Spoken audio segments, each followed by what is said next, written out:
Republicans are bracing for what could be an explosive debate over the party platform.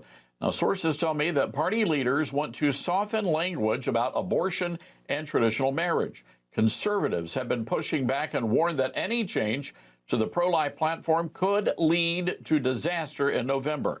Family Research Council Action released the results of a new survey earlier today showing that 62% of Republican voters say the party's strong positions on the unborn, strengthening the family, and religious freedom would impact their vote this fall.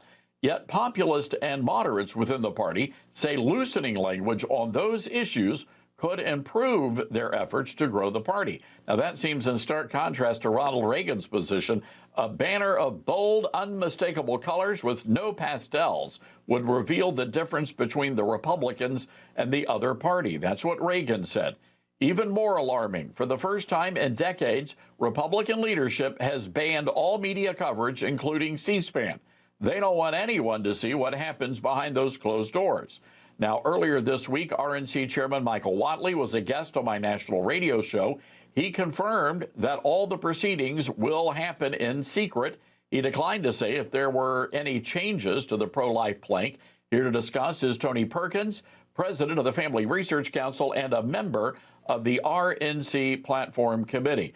Tony, I'm very curious to hear from you. What concerns you about this platform? Well, Todd, I think your description is accurate. What I have heard, and there's been a lot of secrecy even in the lead up to this, much more than in past. I've served on platform committees probably 4 times, going back, being involved 20 years on this. And so this is very troubling, especially when it's a party that has embraced conservatism in 2016. I mean, full conservatism 2016, 2020, and it led to very successful outcomes.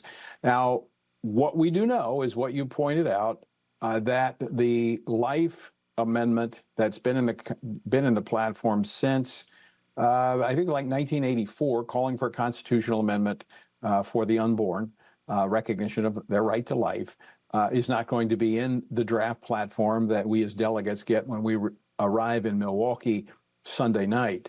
The other thing that's probably as concerning to me is the process. The fact that the media is not going to be in, guests cannot come in.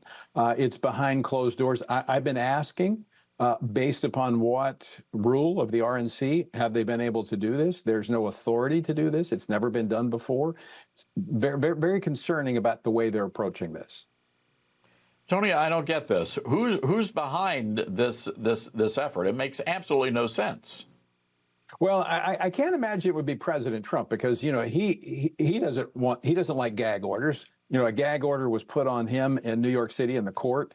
I see this as a gag order, essentially gagging those who would want to have a full debate over the party platform. And this is not new. This happens every 4 years, that the party gets together. You have representatives, you have 2 from each state and territory that come together, and they hash out a platform that's reflective of the party. It just so happens for the last 2 platforms, we've had very conservative, historically conservative platforms, which, by the way, Todd, as you pointed out, what Ronald Reagan said, when you speak in bold colors, you provide a contrast between the other party and Republicans, and that attracts people to the party. And that's not just rhetoric.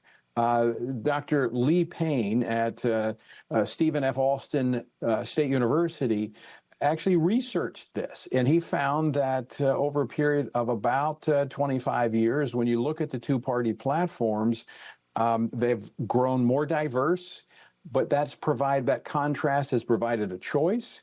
And not only is it a choice for voters, but it provides guidance for the elected officials.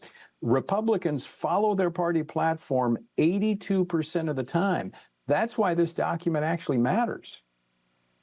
Tony, I've got about 30 seconds here, but let's just say, for the sake of the argument here, that the RNC does in fact soften all of that language. What does that do for the election in the fall?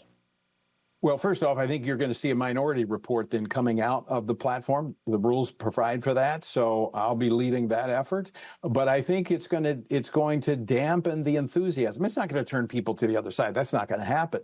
But elections are driven by the energy and the enthusiasm, the intensity. This dampens the intensity. That's the last thing we need. Yeah, don't be stupid, Republican leadership. All right, that's the lesson here, and hopefully the message. Tony, appreciate you bringing this to our attention. This is a very important thing, especially for those values voters. Tony Perkins, thank you very much for joining us. Thank you, Todd.